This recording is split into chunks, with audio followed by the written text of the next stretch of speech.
Okay, going back. Nakipag-exchange ako ng rook. Hindi niya kinain. Instead, tinutukan niya lang yung kabayo. Kinain ko siya sa libre. And then, finally, nakakita ako ng mate. So, namati natin siya. Ang lesson learned here is kahit na blitz at mabilisan ang mga galawan at tira, of course, hindi mo naman kayang i-explain lahat yun in an instant.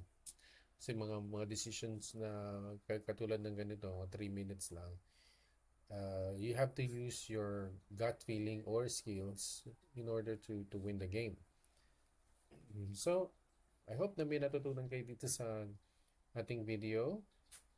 And this is a perfect scenario na we still have to be very careful na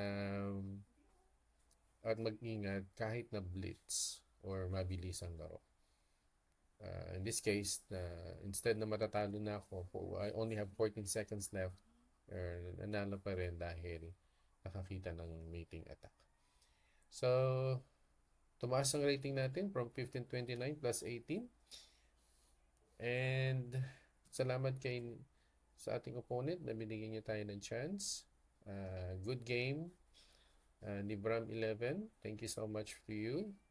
And to all, I appreciate you sa panonood ng ating video. This is just the second video and looking forward for another videos to come. So click subscribe, like, or share so we can learn from each other. Kung gusto niyo po akong makalaro sa larong ito, yeah, just type in Great Game 0317 and I'll be willing to play with you.